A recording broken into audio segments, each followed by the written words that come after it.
Hi everyone, I'm Alesa Loftus and I'm here with Jimmy Ratliff and we are with Dynamic Independence. Welcome to our Facebook Live session. Today we're going to kick off our ADA series where we're going to be discussing accessibility, parking, and ADA requirements. Whether you're a business owner, a property manager, or someone who just wants to understand more about accessible parking, this session is for you. Hi, Alesa. Hi, everyone. I'm excited to be here to talk about this kind of crucial topic. Accessible parking is essential to ensuring that people with disabilities have equal access to facilities and services. So let's start with the basics, Jimmy. Can you explain what the ADA is and why accessible parking is so important? Sure. So the ADA stands for the Americans with Disabilities Act, and it was enacted in 1990. It's a civil rights act, which a law actually that prohibits the discrimination of individuals with disabilities in all areas of public life. So basically, there are different types of things that are covered under the ADA, and one of those things is accessible parking, and that's just one aspect.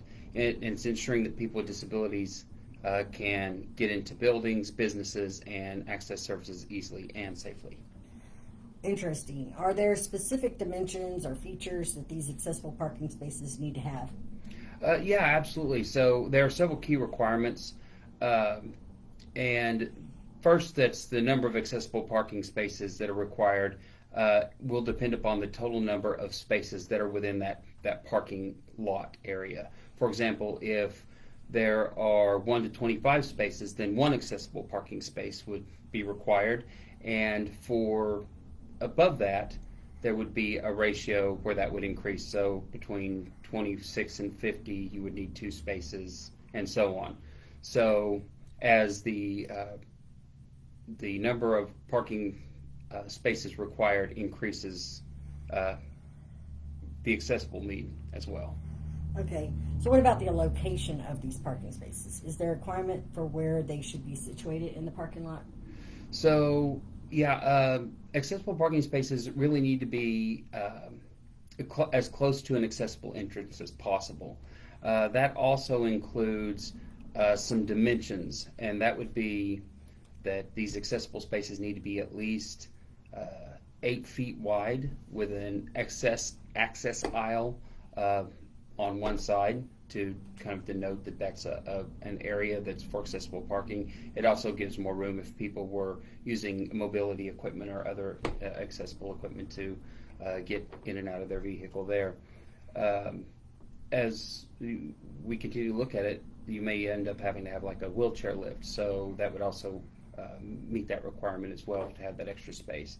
If you start to look at the markings that are needed for this, you have the international symbol of accessibility.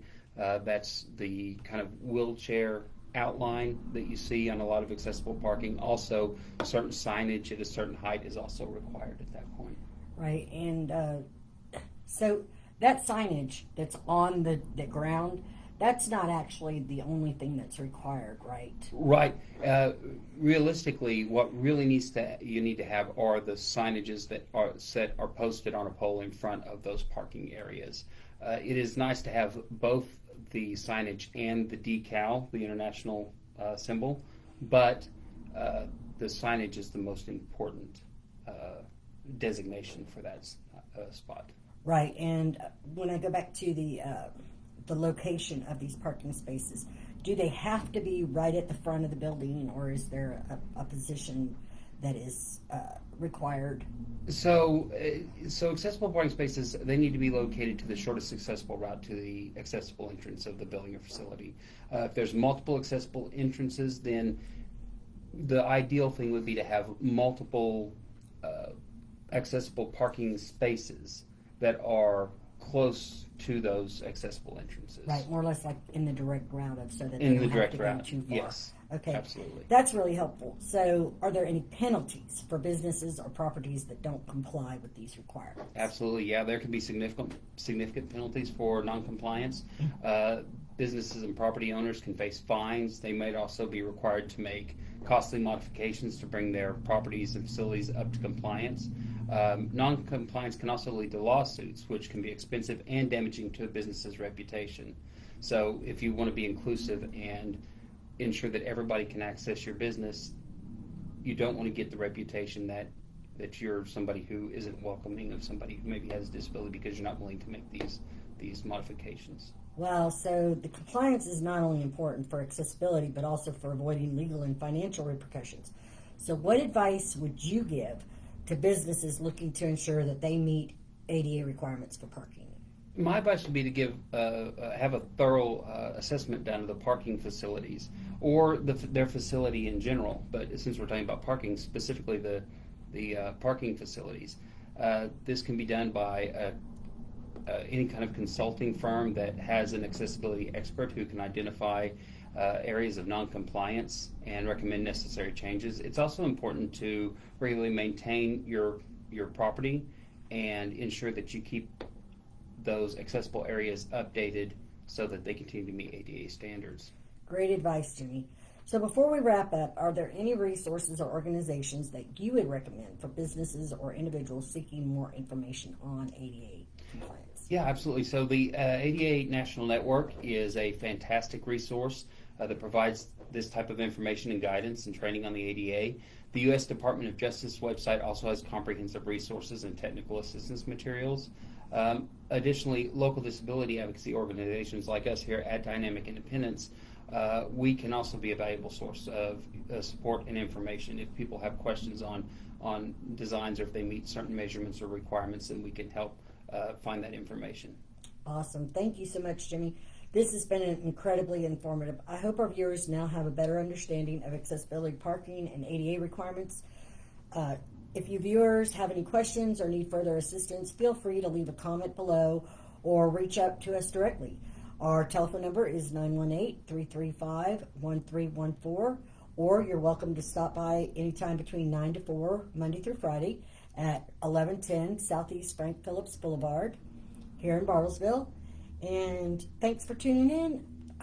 We do have a little bit more information for you in regards to this Friday is the very first of our Puppets group for teens ages from 12 to 18 with or without disabilities, as I like to say, differently abled. So we will be learning to do skits and work with puppets. We're going to have a lot of fun because first we'll learn to operate them, and then we are going to create skits, learn to perform them, and hopefully we're going to put on a few performances before the end of summer. And this is going to be on every Friday, starting this Friday, from noon to 1. So you don't have to call me to sign up ahead of time. You don't have to do anything except for just show up. I'm hoping to get a decent group of kids. I have a few that have already said that they are interested. So I really hope to see y'all there. Fantastic. That'll be a great time for them the kids not only to work together, but also to learn about individuals who have disabilities, what different disabilities are with the puppets, and also promote inclusion so that everybody works together to make the world a better place for everyone. Right. Oh, and one more thing, Jimmie, I believe you have the links for the resources that you you spoke about in our conversation earlier for the ADA and to get information or specific things for the ADA accessibility. Right. Parking. Yeah, the ADA National Network, like I talked about earlier, is a great resource. I will put that link to their site in the comments. And as Alesa said earlier, if you have any other questions, feel free to reach out to us here at Dynamic Independence. And do please give us some questions, because this is going to be an ongoing series. Jimmie and I really want to help people to gain more accessibility and independence in the community. So if you have any questions, feel free again to reach out to the telephone number or stop by or shoot us a message here in Facebook privately, or you can just put it down in the comments, and we are going to work our hardest to find the answers, if we don't already have them, to your questions. Perfect. Hey, thanks, Alesa, and thanks everyone for watching. We really appreciate you all tuning in. Remember, accessibility benefits everyone. It's our responsibility to ensure equal access for everyone. So have a great day, and we'll see you next time.